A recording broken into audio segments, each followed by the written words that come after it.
Dan, welcome to our Research Mavericks podcast. We are so excited to have you today. If you don't mind, can you help our listeners understand a little bit about your background, how you got into the space, what got you humming and excited to be in the space for a long time? Well, thanks for inviting me, Sumit. I'm happy to be here. I started out my insights career at Philip Morris working on tobacco for USA. And it was really, for me, meant to be a stepping stone to get me into brand management. But as I dug further into what's going on with consumers and understanding them, I found that I'm really much more interested in really digging and knowing what not only what customers are doing now, but where they're going in the future. And I really like that idea of trying to be where they're going to be in the future. And that's what really led me to stay on the insight side. After Philip Morris, I did a couple of different places, stints with Pillsbury, with Discover Card, United Airlines, did a brief time with AbbVie, and also moved on there to Quill.com, which is part of Staples, on to Synchrony, which is credit cards again. And then now I'm currently with US Cellular doing insights on our customer base. That is fantastic. Thank you so much. Dan, maybe just tell our listeners a little bit about where you went to school, what inspired you to join the research space or the insight space, and how can people get into this space today? Well, for me, I went to the University of Illinois for undergrad and thought that I wanted to be a programmer. And after graduating there and programming for 3 years, I had decided I didn't want to be a programmer. And I had always planned on getting my MBA, but it kind of changed my plan there because I was going to change industries. And I went to Vanderbilt to get my MBA. And really, for me, at first, I really thought brand management was where I wanted to be, but I kind of needed that underpinning to show people I was serious about getting there. And for me, it led me to start off with insights. A lot of people think about what's going on with being more technical, having been a programmer, and saw where I could add value there. And after trying that at first and hoping it would springboard into a brand management, which eventually it did briefly, I found that it really is more interesting for me to really dig in and understand people, to really know what makes them tick, what they're thinking about, how they're moving forward. I kind of equate it to the Wayne Gretzky quote of being where the puck is going to be. And to me, that's really where the interest is, the insight, the things that keep me going each day is not just, it's nice knowing that 25% bought this or that, but knowing that they're more likely to buy in the future, what things we might be able to add to a product, what new products we might be able to come out with, or maybe change our branding, or just really digging in, understanding how they go about making the purchase and the path they take. Those things are much more interesting as far as the story of the consumer than what I was thinking was going to be the thing I want to do, which was to be the person to create the plans off of that. Nice. Yeah, I mean, you mentioned all the real, things that people are looking to the research space: churn prevention, upselling, cross-selling, and you explained it so beautifully.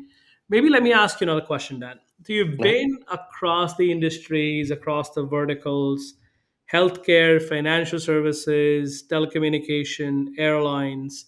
Maybe just tell us a little bit about what kind of challenges you discovered in these different industries, and what were the solutions that you guys worked on. Well, a lot of the things depend on how much people really talk about the different things or how social they are about different parts of those industries. So, for example, when you think of airlines, everybody loves to talk about the trip that they just took, and they really want to get into letting you know what worked, what didn't, how great a time they had, whether they'd go back. So, in an industry like the airlines, it's a little bit easier to get people to talk. Where it becomes a little bit more challenging is to keep them on topic because they want to tell you everything about a trip, and you may be wanting to ask about the food service or how things worked at the gate.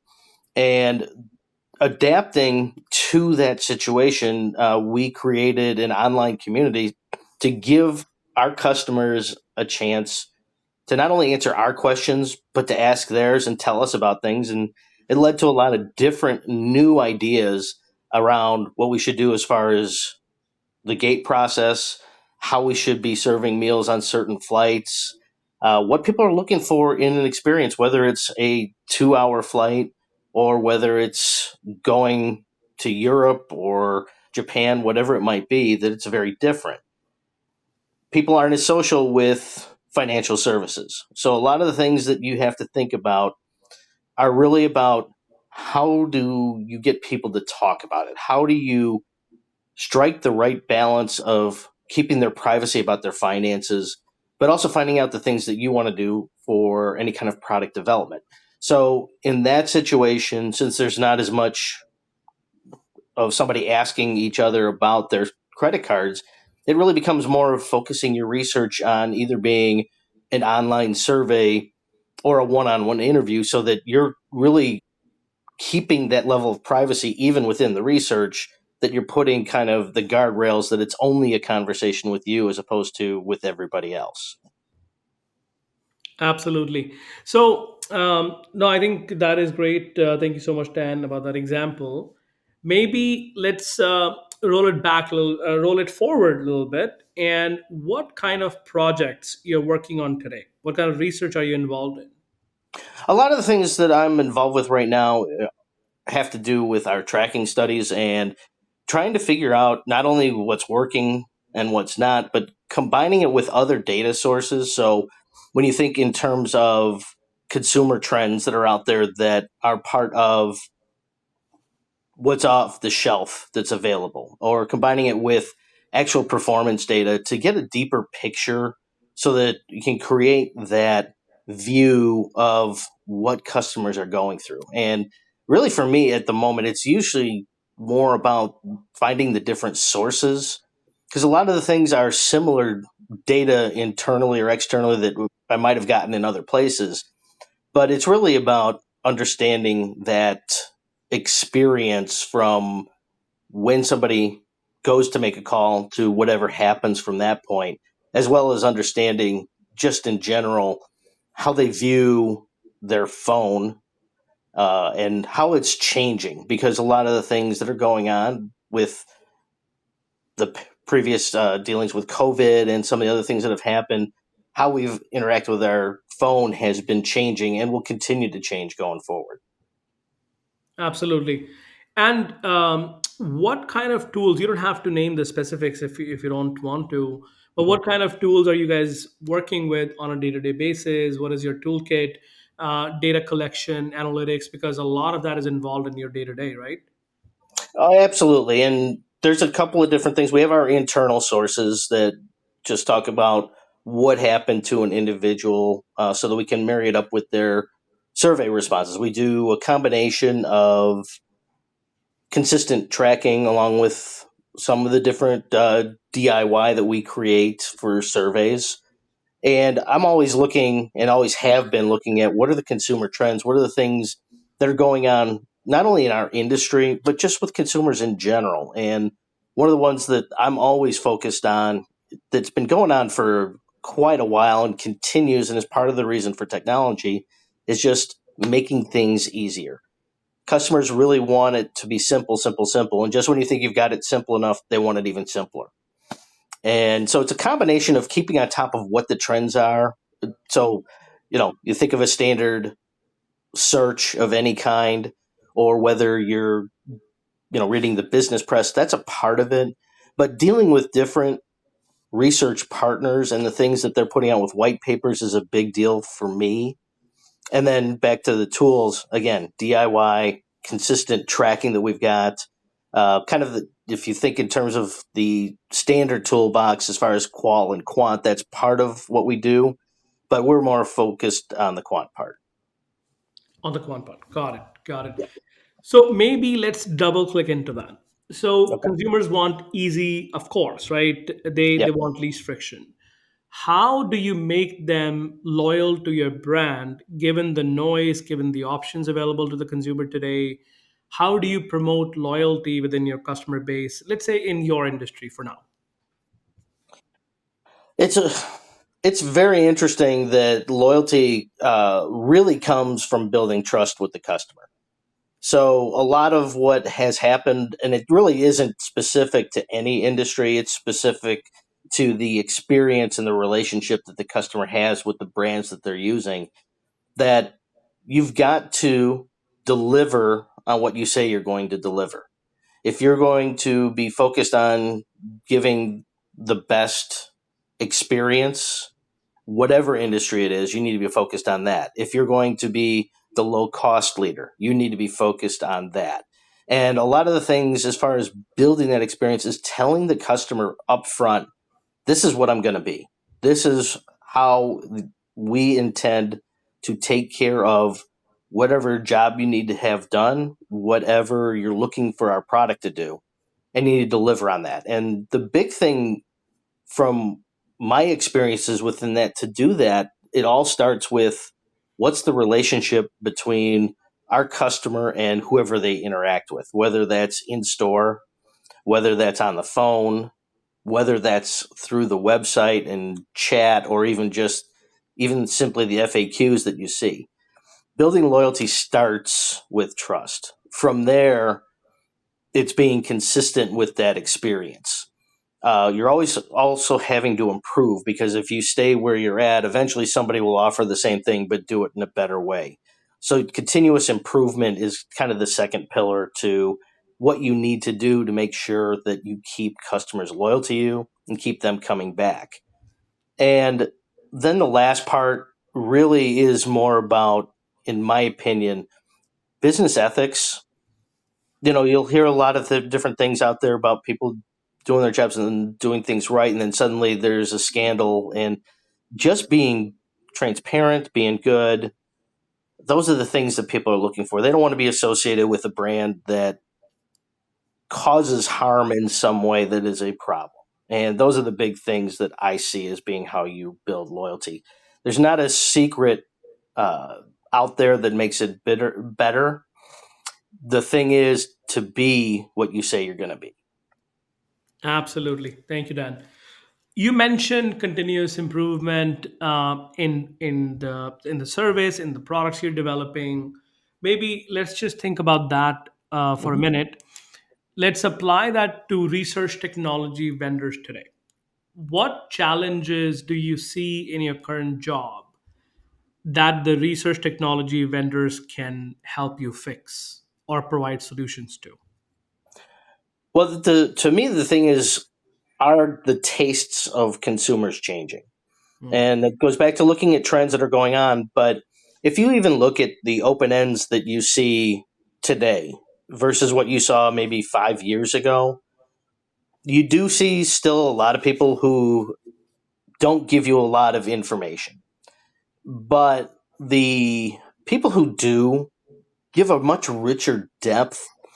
And one of the things that I've noticed that's been interesting, even though it's been a change of industry in that time, is that consumers have gotten to a point where there's two things that they tend to focus on within how they've changed how they talk about things. They've understood that they need, when they're giving you feedback, they need to be a little bit more specific than maybe they were willing to be in the past. And this is, again, amongst those that are willing to give you information. They will talk more about the things that didn't go right in a little bit more specific terms than what I remember seeing 5 years ago. And that's a big point, that they're able to help you focus a little bit better on the different things that are going on. The second part, which to me is the part that fascinates me more and really I think is going to have a bigger impact on what's going on research wise down the road, is they want to talk about what they want to talk about more so than they ever did before. And one of the things that I learned, and this was with at United Airlines, is consumers will tell you what you ask about, but if you give them the space to talk about what they want to talk about, you get better data.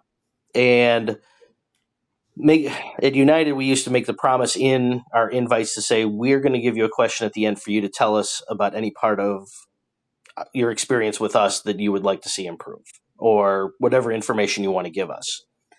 And that piece has led to what I've been seeing is people saying different things about how we could make the experience better in open ends, even if that's not what we're asking about. And I just think that consumers have a better picture of what they want and are better able to tell us whether we ask them or not. Thank you. Let's just look at the other side of the equation. What excites you the most in the research space today? This may sound strange, especially since I've been in the business a lot, but what excites me the most is I'm seeing more of the chance to have a bigger impact with different tools, but also bigger impact as far as being able to help lead the business that I don't think was necessarily there before. And a couple of the things to me is when we think about the questions we're being asked by the different executives on the different teams we're with or different companies we're on, the thing is that we're expected not only to kind of have the answers before they're asked, but the question and the nature of the questions are in more depth, are harder, and it leads to a fascination for me about, what else can I come up with that maybe within the data that I might be asked, maybe it's something that I see that nobody else does.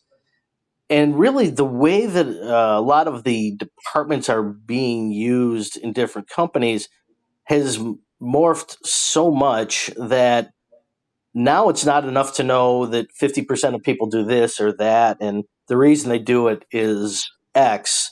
You need to know what led them to get to X. So, what was that path that got them there? What are the things that they're considering? And when you think about the different options, like even if you think about entertainment, what other options are there? Well, we've got streaming, but maybe the streaming now is on your phone, or maybe it's at home, or the tablet, whatever it might be. There are so many new aspects to each of the questions that used to be asked that it's not enough to just have the answer. You got to really think about how it might be segmented. You got to think about where the answer goes and what it's going to mean in the future. And you really have to be digging in with new tools, new ideas, and new angles. And that keeps it fresh, keeps it different. And I'm really excited about what the future of insights is going to be because I see a lot more going on, not only with that, but also when I think about some of the things related to some of our budget cuts and things that happen, we're going to have to release some of the things that we do as far as surveys and maybe teaching some other people who are in marketing roles about putting some surveys together so that we can be at those higher level things that I see as being a big part of the future for any insights organization. Thank you, Dan. Let's talk about the future. And this is the first time I'm asking this question on the podcast. So bear with me for a minute. Okay. So let's say there was no budget constraint, there was none of these technological hurdles. What would be an ideal customer journey for you that you would want to map, like to understand? How would you go about it? Remove all the obstacles, right? Remove the budget constraint, remove what technology cannot handle. Let's think about what is your vision of a perfect customer journey, customer measurement, of insights, analytics, whatever angle you want to talk about. Well, the first part for me is that the study would need to be longitudinal because the journey doesn't stop when the purchase is made, the journey continues. And a lot of the things that I've seen with journey mapping and similar research is we always think in terms of how do we be at the right place at the right time when someone's making a decision. And I think that that part is an important part of whatever we would do. And I see that as being somewhat similar to what it is today. Um, would prefer it to be a little bit more of an ethnography than kind of a survey about different points during the experience. And, what got somebody interested in the product? What are they looking for? What things do they consider? What websites they look at? What stores they visit? All those different things, where they collect data. Those are the things that exist today within looking at a journey. And I think that would be an important piece. But the piece that needs to be added would be to look into, are you happy with the purchase at an appropriate time point? And the reason I'm being a little bit vague with that is it's going to be very different depending on the product. So, like something that has a longer purchase cycle of over years, maybe you check in every year, every other year, whatever it might be, to see how it's going with the product. Are they even thinking about it? What's their opinion of you? That kind of thing. Whereas in other products that might have like less than a year as far as the purchase cycle, maybe you've got to check in sooner. But all of this is meant to be a measure of the loyalty, of the opinion that they have of you. And so something along the lines of, I don't want to quite call it a diary look, but periodic check-ins, almost like going to the doctor every 3 or 6 months or whatever it might be. Similar kind of thing with, how are we doing? And they're not in a heavy prescribed survey kind of thing, but more of a free conversation of what's good, what's bad. And, nothing that's time intensive, but just as a check-in. And I really think that those kinds of things of seeing the journey from start until finish, and finish could be that the person's no longer buying those types of products. It could be that they've switched to somebody else and you would get some rich information on why. But being able to do it every step of the way, through the end of the life of the consumer, and peppering it with internal data so that you know what they've done as far as with your product. Um, Maybe having a thing about understanding where they're at in their life as well. Whether it's they're just starting out in a marriage with getting children, whether they're close to retirement, those kinds of different things, to understand not only the journey, but how different stages of life impact where they're at and how they use the product and how they think about us as a company. Awesome. Thank you so much, Dan. So, our last question of the day, if you have any advice for the budding researchers out there studying or maybe in different departments like you were, how should they prepare themselves to get into the space today? Well, a lot of the things right now that are happening that we're hearing about, the first step is AI, is finding opportunities to use, train on it, understand it better, where it's at today is a big piece. But also understanding that consumers are always changing how they do things and how they look at things, and being really curious about how people tick, how they think is a big piece. So understanding consumer trends, but also looking at general cultural trends too. When you think in terms of what's going on, there may be some little thing that's going on that may impact your industry. So being aware of what's going on as far as pop culture, as far as future trends and those things is important. But also don't forget the basics. So understanding what it means when something is moving, trending in a different way, or what might be underlying it, and making friends with whoever is in charge of IT or the account information or marketing, just having a presence within your organization, which I know for several people I've worked with is a difficult thing, but you also tend to learn more about how your company's thinking about things, what trends they're looking at, and it really helps to be able to think about the future, think about what somebody's going to ask you, whether it's an executive or a friend, being able to dream of what the future looks like and how to get there. Those are the things that I think about, because I think you could be trained on the best way to write a survey. You could be trained to analyze in a certain way, but natural curiosity, wanting to learn and wanting to really impact the future, those are the things that are going to get you the more interesting assignments and the chance to be a bigger part of where your company is going in the future. Dan, thank you so much for taking the time to be with us today. We thoroughly enjoyed our conversation, and we would love to have you on a panel discussion that we will have in the next few weeks. So look forward to seeing you there soon. Looking forward to it. Thank you for the invite. I really appreciate it. Thank you. All right.